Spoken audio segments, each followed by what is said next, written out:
오늘 특강 순서는 먼저 제 소개를 간략하게 하고 이 해운물류업계 취업에 대해서 전반적으로 알려드릴 예정이고, 저는 포워딩 영업 직무를 했었는데 그거에 대한 좀 직무에 대한 설명을 또 드리겠습니다.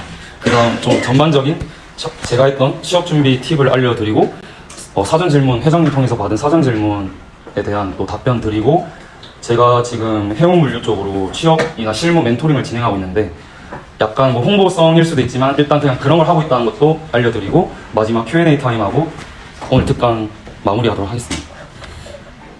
제 소개고요. 일단 제 이름은 박성민이고요. 전 98년생입니다.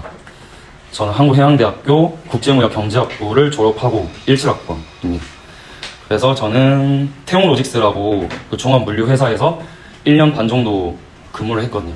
글로벌 영업 1팀 영업직으로 근무를 했고, 1년 반 근무하다가 지금은 더 큰 뭐 회사나 아니면 또 다른 직무를 할 수도 있는 좀 저의 잠재력을 넓히고자 회사 1년 반 정도 근무하고 퇴사하고 지금 이직 준비를 하고 있는 단계입니다.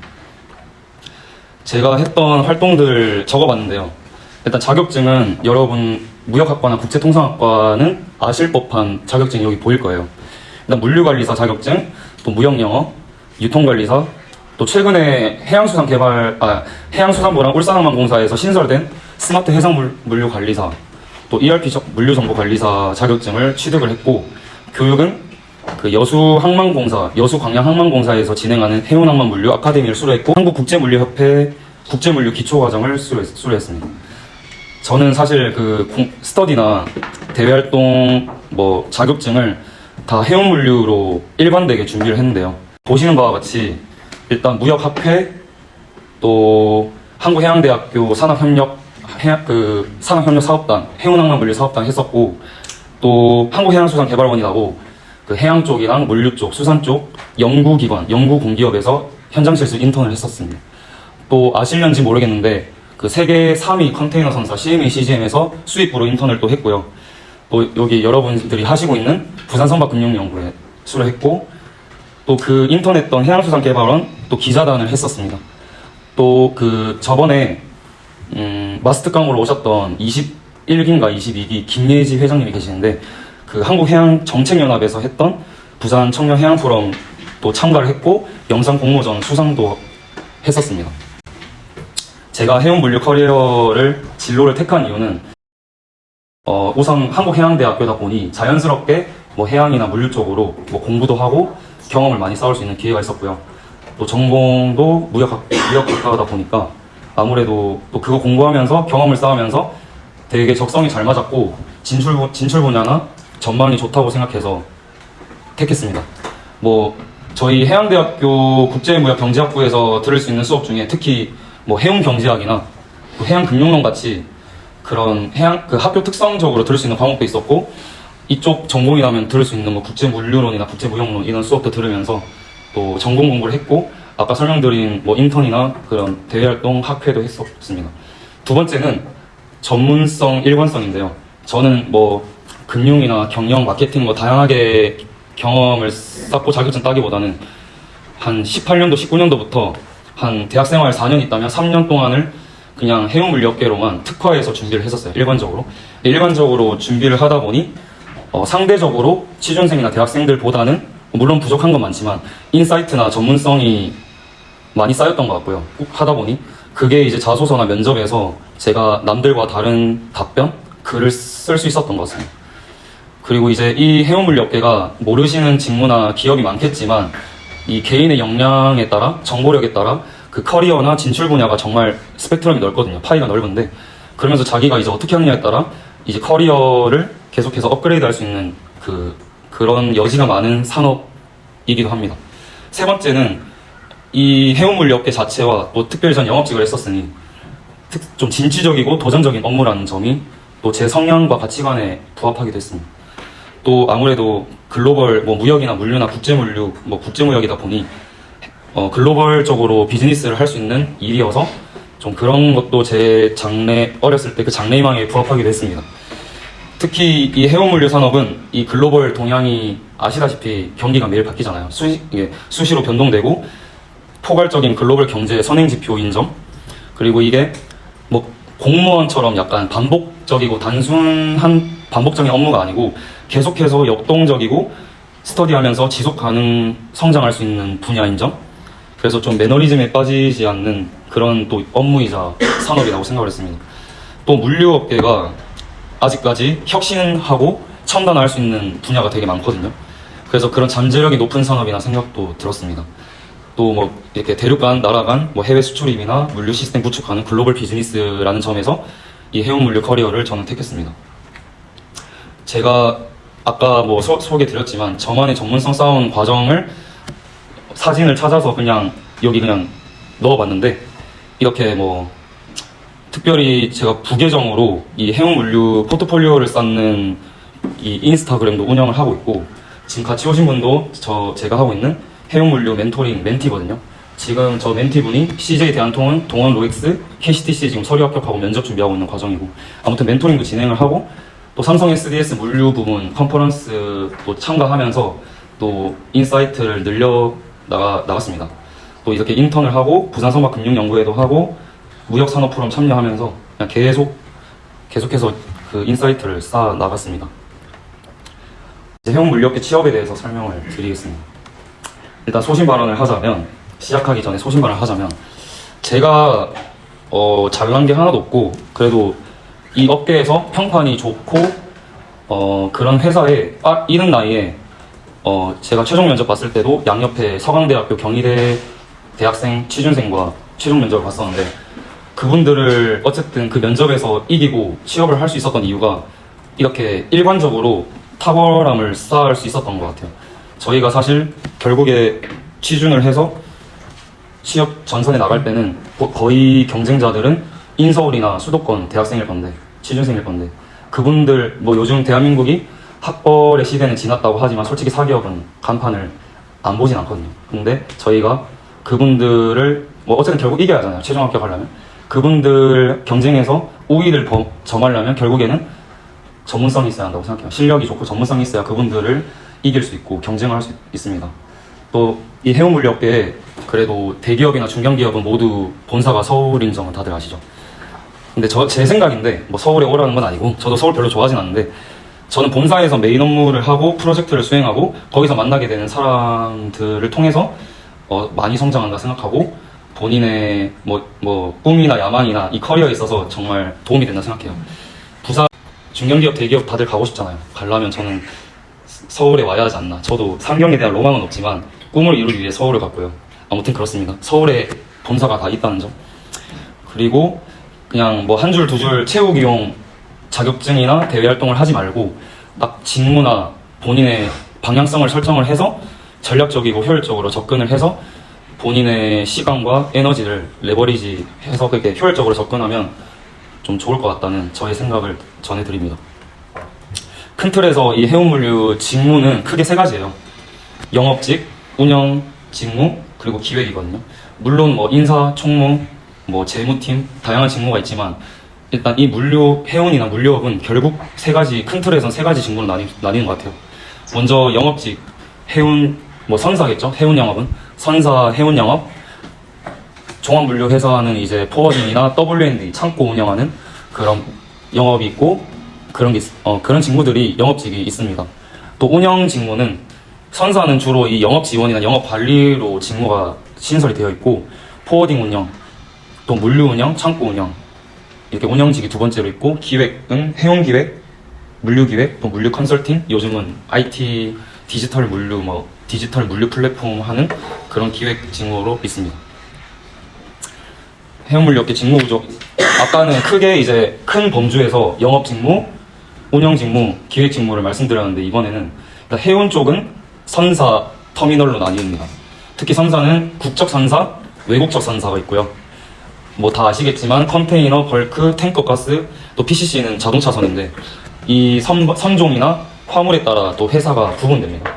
물론 벌크랑 탱커 같이 운영하는 선사도 있고, 또 HMM 같은 경우는 컨테이너, 벌크 같이 하고 이게 따로 나뉘어져 있고, 선사는 이제 해운 기획, 영업, 또 운항직, 또 이제 해상 보험이 있다 보니 특별히 법무나 보험이 있고요.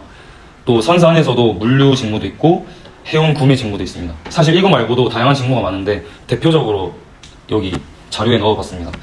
뿐만 아니라 이 선박 브로커라고 그런 뭐라 해야지? 배를 사고 팔 때 그 중간에서 주선하는 또 선박 브로커가 있고요. 또 해상 보험 좀 전문적으로 하고 또 재보험을 하는 보험사도 있습니다. 또 이렇게 공부를 많이 하고 스터디를 많이 하고 계시는 선박 금융 회사도 있고 공기업도 있고 그렇게 회사가 있고요. 또 터미널 뭐 컨테이너 터미널 회사도 있는데 터미널은 좀 따로 특별하게 있어서 아무래도 현장직도 있고 사무직이라면 그 23기 회장이었던 이영빈 회장님이 지금 하고 계시는 플래너, 항만 플래너 그 터미널에 선박이 입항하고 출항할 때 하역 작업을 계획하는 플래너 직무가 있습니다. 물류 사업에서는 크게 이제 국내 물류와 국제 물류로 나뉩니다. 국내 물류는 여러분이 잘 아시는 CJ 대한통운이나 세방 같은 기업이 있고요. W&D가 이제 창고 운영이고, 뭐 항만하역, 이커머스, 또 TPL은 그 3PL 있잖아요. 그 썰드 파티 로지스틱스 기업 물류 있고, 또 운송, 또 국내 물류도 터미널이 있고요. 또 택배, 콜드체인 이런 직무들이 있습니다. 국제 물류는 아무래도 기본적으로 포워딩이 있고요. 국제 물류 주선업자 포워딩이 있고요.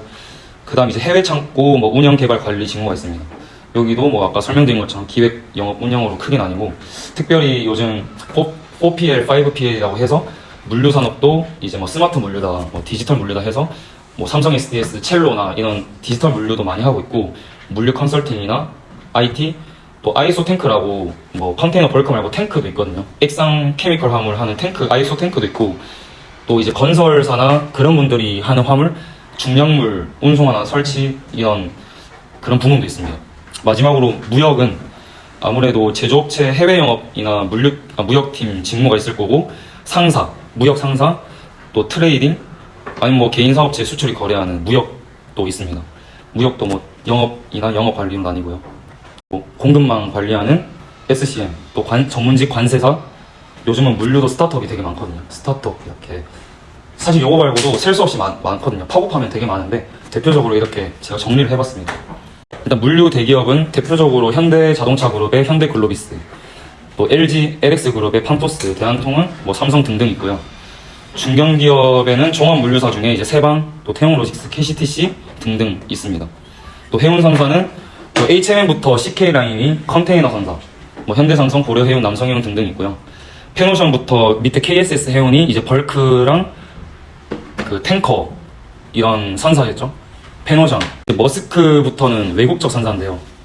딱 세계 1등, 2등을 다투는 머스크 MSC, CMA, CGM, 뭐 ONE, 하파크로이드 등등 있고, 이제 MOL은 그 외국적 벌크 선사예요. 벌크 선사고, 밑에 유코카 캐리어스나 윌레니우스는 자동차선 선사입니다.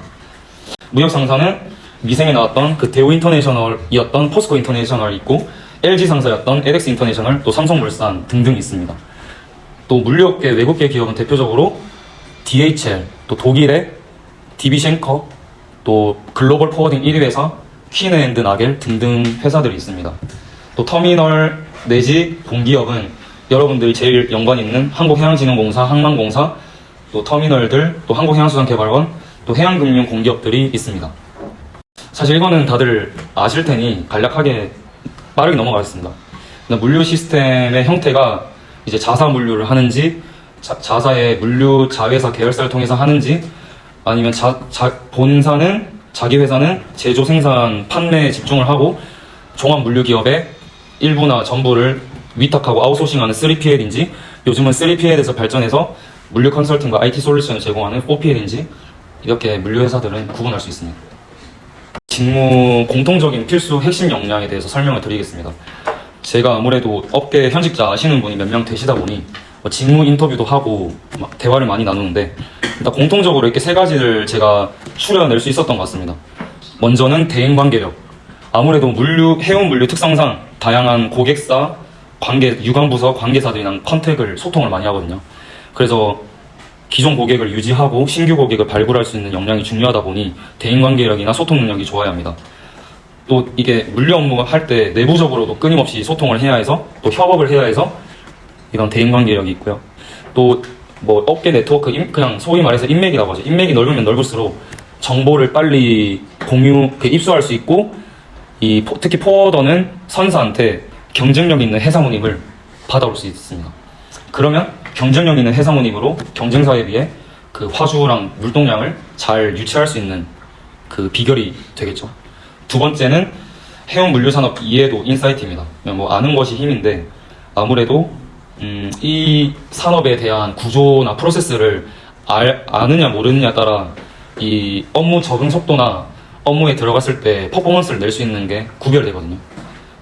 그래서 여러분들은 아무래도 부산성막 금융연구회도 하고 스스로도 공부를 하고 계셔서 웬만한 취준생 대학생들보다는 이런 산업 이해도나 인사이트 부분에서는 우위를 정할 수 있다고 생각합니다. 또 문제 해결 능력은 아무래도 해운 물류 업무가 항상 사고가 터지고 변수가 발생을 하거든요. 그래서 뭐 선박이 딜레이 되거나 캔슬 되거나 아니면 운송 중에 화물이 사고가 날 수도 있고 아니 이 화주사 고객의 클레임이 받잖아요. 그거를 어떻게 지혜롭고 효율적으로 잘 해결하느냐가 얘는 일을 잘한다 못한다가 사실 이 리스크 관리나 문제 해결 능력에 따라 그거에 또 갈리는 것 같아요. 또 그 문제 해결 능력으로 그 고객들한테 신뢰도를 높일 수 있는 이 핵심 역량입니다. 해운 물류 직무를 위해서 뭐 스펙이나 경험들을 열심히 쌓고 계실 텐데요. 사실 첫 번째는 결국 영어인 것 같습니다. 아무래도 업무를 함에 있어서 뭐 해외 파트너나 해외 고객과도 소통이나 이메일, 전화, 미팅을 많이 하기 때문에 사실 뭐 어느 회사나 어느 일을 해도 뭐 영어가 필수라고 제일 중요하다 하는데 해운 물류 직무도 예외는 아닌 것 같습니다. 그리고 무역 물류 자격증 뭐 열심히 따고 계신 분도 있고 그냥 아닌 분도 계실 텐데 자격증은 있으면 좋고 많으면 좋지만 없다고 절대 안 되는 거 아닌 것 같아요. 그러니까 예를 들면 뭐 나는 유통관리사, 무역영어, 국무사, 국제무역사 뭐 다 따는데 저는 솔직히 물류관리사 하나만 따면 그 나머지 자격증을 다 커버할 수 있다고 생각합니다. 근데 저도 뭐 다른 거 딴 사람으로서 이렇게 말하긴 좀 그런데 아무래도 업계 선배님들이나 현직자들은 그냥 물류관리사 정도만 있어도 다른 이런 인사이트나 영어, 어학 능력이 더 중요하다고 말씀을 하셨습니다. 그럼에도 불구하고 자격증 많으면 좋고요. 또 관련된 스터디나 대외활동, 뭐 인턴 경험이 또 있으면 좋습니다. 이걸로 뭐 면접이나 취업이 잘 된다기보단 아무래도 자소서나 면접 때 녹일 수 있는 뭐 경험이나 필살기가 될 테니까 여기 적어봤고 해외생활 근무 경험은 사실 저도 없고요. 없는 사람이 대부분일 텐데 아무래도 해외생활을 하고 온 분에게는 좀 그 해외 고객사를 담당하게 하거나 해외 출장의 기회가 좀 제가 다녔던 회사는 아무래도 우선권이 있었던 것 같습니다.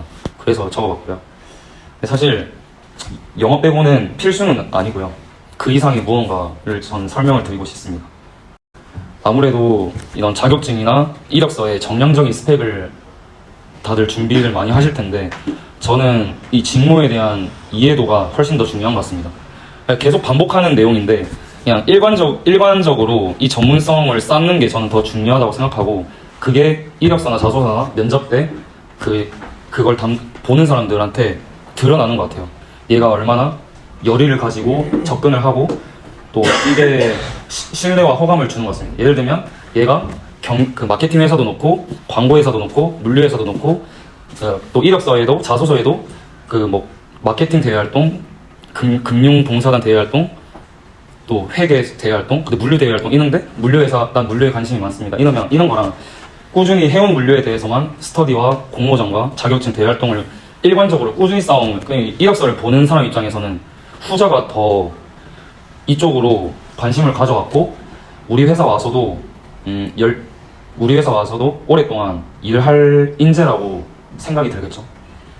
제가 했던 방법은 제가 대학교 2학년 때부터 뭐 잘하든 못하든 그냥 제가 할 수 있는 한 뭐 글로벌 경제나 해운물류 기사나 그런 거에 뭐 뉴스 스크랩을 하고 레포트를 작성을 해보고 제가 할 수 있는 선에서 또 시황 분석을 했었던 것 같아요. 꾸준히 몇 년 동안. 그게 이제 블로그나 SNS에 기록을 하다 보니 차곡차곡 쌓이니까 나중에 이게 제가 면접 준비할 때나 자소서 쓸 때 그 기록물들을 들춰내서 또 면접 준비, 자소서 쓸 때 다 쓸 수 있었던 자산이 되었고 저도 모르는 사이에 이 업계에 대한 인사이트가 많이 확장되어 있는 제 자신을 좀 그래도 확인할 수 있었던 것 같습니다. 또 현직자 커뮤니티 카페나 오픈 카톡방에서 먼저 다가가서 질문을 하고 조언을 구하면서 정말 실무진들만 제가 실무진들에게만 들을 수 있는 정보들이나 꿀팁을 많이 받았던 것 같고 그게 이제 취업 준비하는데 정말 큰 도움이 됐습니다. 그래서 이렇게 해서 남들과 다른 차별화된 식견으로 자소서나 면접으로 이렇게 드러낼 수 있었던 그래서 이거를 좀 정량적인 스펙 말고도 설명드리고 싶었던 내용입니다. 사실 이거는 그냥 넣어봤거든요. 저도 이걸 해운놀이 기자단만 전 했었는데 모이아이모 총회도 전 나갔었습니다. 그러니까 대외 활동도 이 업계에 커리어를 쌓을 거면 그냥 다른 대외 활동 하면서 시간을 낭비하지 말고 일단 이거는 한정이에요. 이 업계에 나갈 거면 대외 활동을 혹시나 할 생각이 있다면 직무에 적합한 대외 활동을 하라는 의미에서 제가 서칭을 해서 하나하나 그냥 넣어봤습니다. 이제 포워딩 영업 직무에 대해서 설명을 드릴게요. 포워딩 직무 혹시 포워딩 직무 다들 아시나요? 포워딩 직무가 혹시 어떤 일을 하는 직무라고 생각하는지 설명해 주실 수 있는 분 있나요? 뭐라고 생각해요? 네. 네네. 네. 일단 국제물류 주선업자거든요. 한국말로 하면. 아무래도 포워더는 그 고객사 화주랑 선사 중간에서 물류 업무의 처음부터 끝까지를 핸들링하고 대행하는 직무거든요. 포워더가 이제 화주한테 운송 거래를 체결을 하고 물량을 받았을 때 선사한테 컨택을 해서 선사한테 이제 선복 스페이스와 운임을 받습니다. 그걸로 이제 또 고객사한테 다시 연락을 해서 지금 이 컨테이너 TEU 몇 대를 선적할 수 있고 이 해상 운임으로 된다. 그래서 또 고객사 화주한테 승낙을 받고 이제 선사한테 부킹을 넣어서 부킹과 선적 서류를 드리고 그렇게 이제 운송이 진행을 되거든요. 아무튼 그런 직무입니다. 간단하게 설명을 드렸는데 아까는 해운물류 전체적인 직무 구조를 설명을 드렸고 이번에는 포워딩의 세부적인 직무를 소개를 드리려고 하는데 일단 현대글로비스나 판토스 같은 좀 종합물류 기업 내에 포워딩 부서가 있는 경우가 있고 포워딩만 하는 포워딩 회사가 따로 있어요. 아무래도 2PL, 3PL 일단 현대글로비스나 판토스 같은 회사는 2PL이잖아요. 그런 회사들이 있고 아니면 진짜 포워딩만 하는 회사가 있습니다. 아무래도 부산의 중앙동에 위치한 물류회사는 거의 포워딩만 하는 회사가 많을 거예요. 네. 포워딩이 이제 해상 포워딩이 있고 또 철도, 항공 또 하는 포워딩이 또 있습니다. 또 프로젝트 화물을 운송하는 포워딩도 있고 아이소 탱크나 중량물 하는 포워딩이 있습니다. 보통 이제 선박으로 해상 운송만 하는 포워딩을 생각을 하는데 일단 항공부터 다양한 포워더가 많다는 점 그리고 포워딩 안에 수출 수입으로 나뉘고 또 영업과 운영으로 나뉩니다. 근데 이제 규모가 있는 물류회사, 포워딩 회사일수록 수출만 담당하고 수입만 담당하는 부서가 있고 작은 물류회사일수록 수출 수입을 둘 다 하는 또 물류회사가 있어요. 아무튼 그런 게 있고 이 포워딩에 연관된 유관부서 안에 이제 컨테이너 같은 장비를 다루는 장비팀이 있고 이제 아무래도 회사니까 경영지원팀 또 선적 서류만 다루는 다큐팀이 있고 또 뭐 글로벌 네트워크 뭐 해외 지사, 주재원 같은 해외 법인이 있습니다.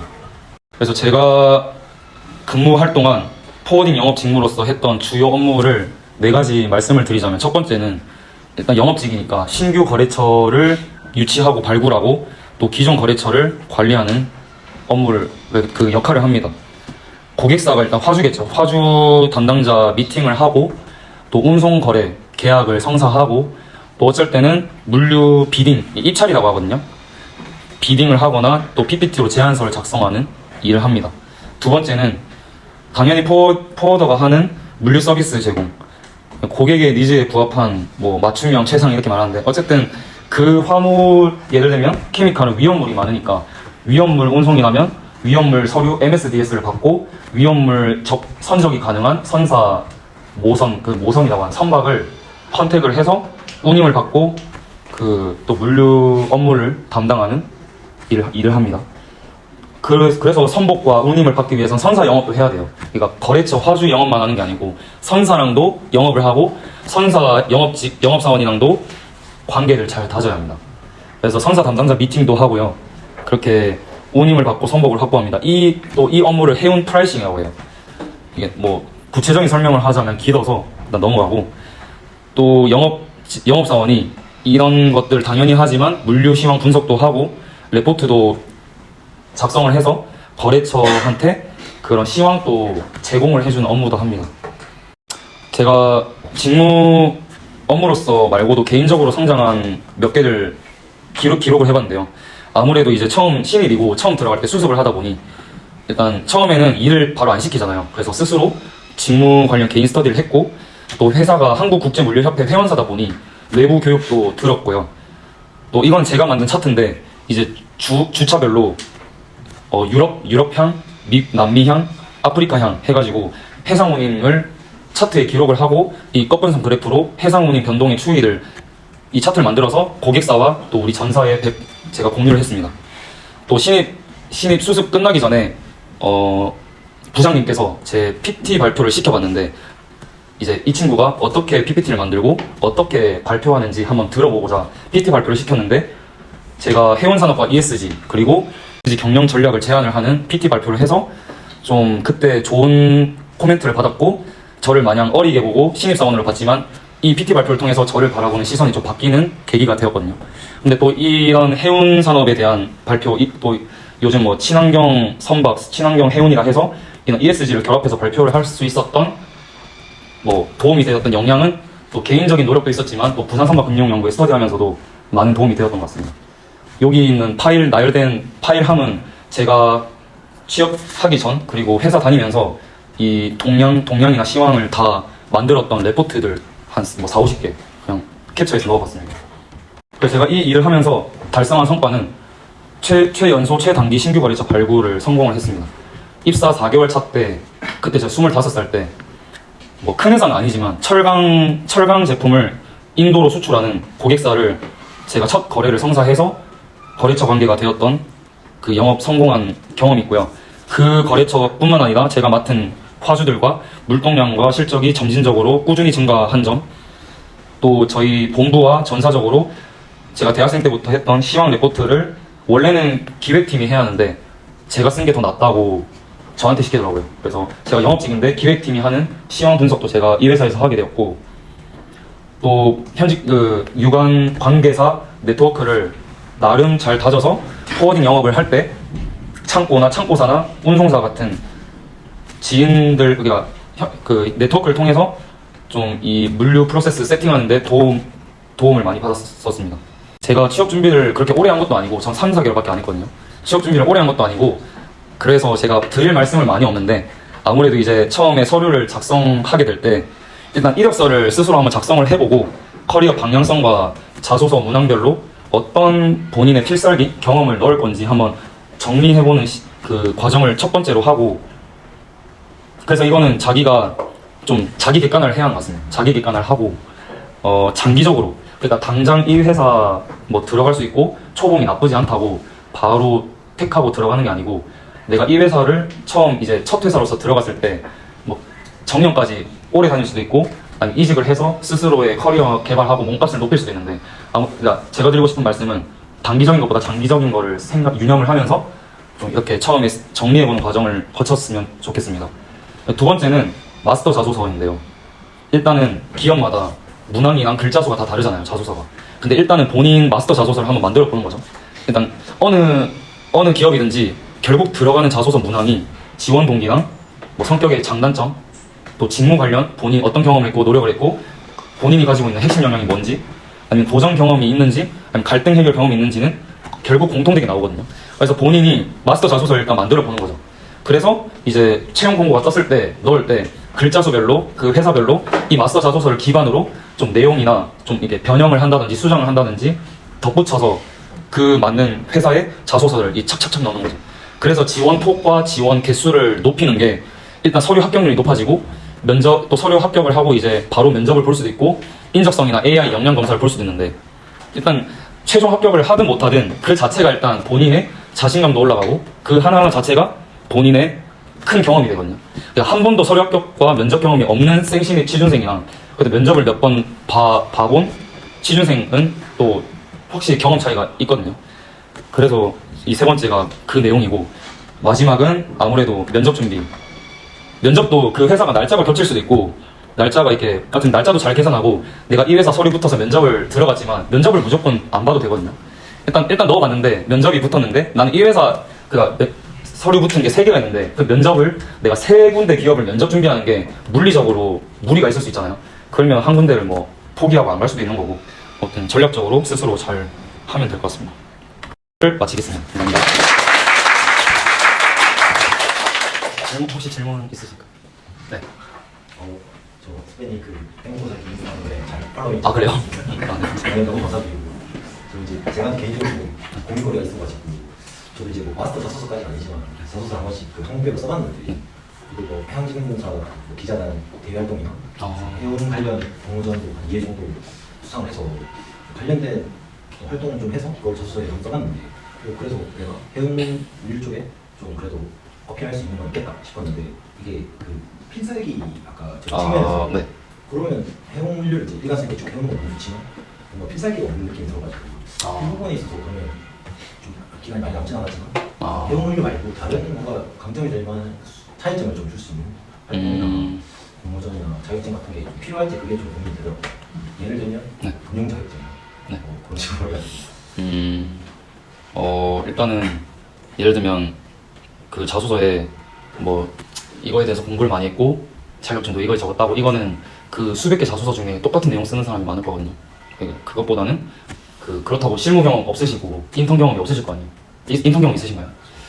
그러면 이제 아무래도 실무 경험은 보통 인턴 경험을 자소서에 쓰는 걸로 얘기를 할 텐데 그게 없다면 아무래도 이 부산성과금융연구에서 스스로 해봤던 프로젝트나 공모전 이런 거라든지 본인이 말씀하셨던 그 해양진흥공사 기자단을 통해서 요거를 예를 들면 취재를 했고 아니면 이걸 스터디를 해서 직접 그 기관 담당자를 만나서 뭐 이런 걸 했다 이거를 그리고 또 어떤 거를 느꼈고 배웠다를 자소서에 작성을 하시면 그래서 그런 것들로 내가 이 회사에서 어떤 기여를 할 수 있고 어떤 역할을 잘 할 수 있을 것 같다를 일단 녹여내는 게 최선이지 않을까. 안에서 네. 좀 많이 네, 네, 감사합니다. 네. 평가 굉장히 잘 들었습니다. 저는 PPT보다 장단점에 대해서 좀 궁금한 점이 생겼는데 네. 보통은 단점도 어느 정도 묻어갈 수 있는 면접관들에게 제한적이지 않은 것으로 해라라는 말을 굉장히 많이 들었는데 선배님께서는 단점을 완벽주의로 스스로에게 엄격한 기준이 있다고 말씀을 하셨거든요. 근데 저는 개인적으로 이 소재가 굉장히 괜찮다고 생각을 했었는데 지금은 그렇게 안 적을 것 같다고 말씀해 주셨어요. 그러면 어떤 식으로 적으실 것인지 궁금합니다. 제가 최근에 적었던 자소서의 단점을 이거는 제가 다른 자소서 최근에 한번 써왔던 자소서를 보고 알려드려도 될까요? 지금 기억이 안 나가지고. 소모임 직무 특성상 원하는 유치한테 들었는데 근무하시는 곳은 어떤지 궁금합니다. 그거는 그냥 어느 직종이든지 사실 뭐 부가부 이런 거 있잖아요. 사바사. 근데 포워딩은 사실 아무래도 워라밸이 무조건 안 좋진 않고요.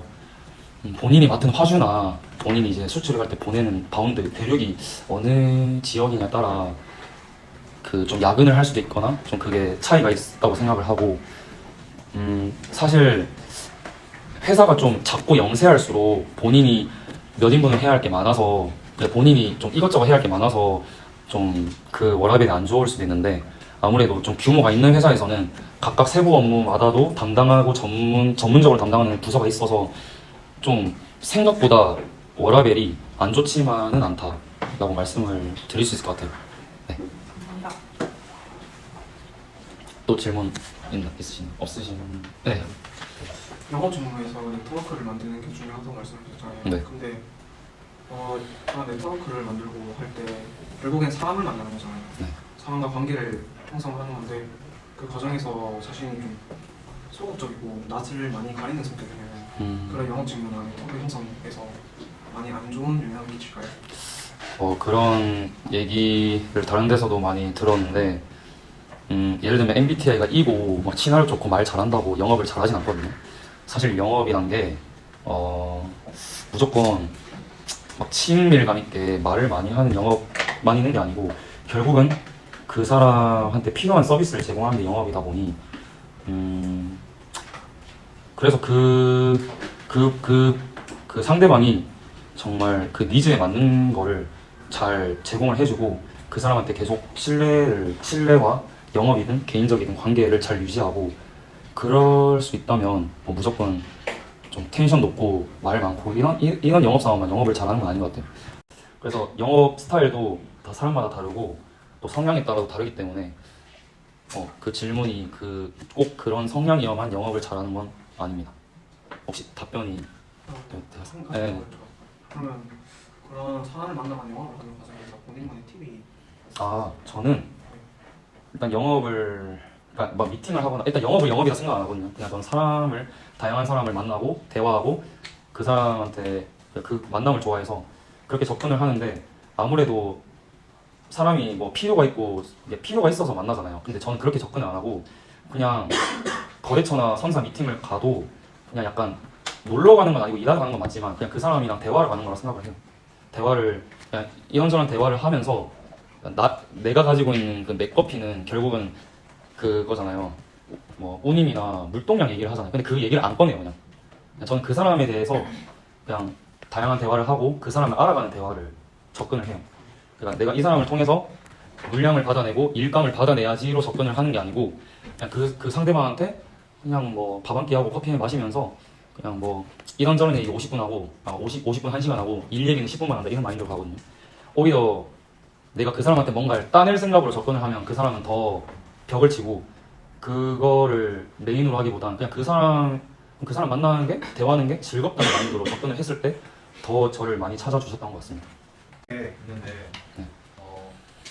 나는 이런 코어딩 직무를 네. 하면서 무엇보다도 중요한 것이 영어 능력이다, 외국어 능력이다라고 강조를 많이 해주셨는데 그렇다면은 이제 해도 부족한 게 영어고 또 네. 말씀해 주셨다시피 회사 내에서도 영어 능력에 있어서 편차가 많이 있다 하셨으면 그럼에도 저희에게 뭔가 간단하게 척도로 이제 영어 실력이 이 정도인 사람이면은 좋을 것 같다 그런지 뭔가 이렇게 좀 가르쳐 주실 수 있어요. 아무래도 그 인사 담당자나 실무진이나 기업 입장에서는 뭐 예를 들면 토익 점수가 900 이상이고 오픽이 IHAL이라고 실무에서도 영어를 잘 쓴다는 보장이 없고 그렇잖아요. 근데 사실 그러니까 아무것도 모르니까 보여지는 거는 영어 점수밖에 없고 그게 또 타 지원자랑 비교가 되고 그냥 정량 그 지표다 보니 아무튼 뭐 척도를 제가 뭐라고 말씀은 못 드리지만 척도는 그 채용 공고에 나와 있잖아요.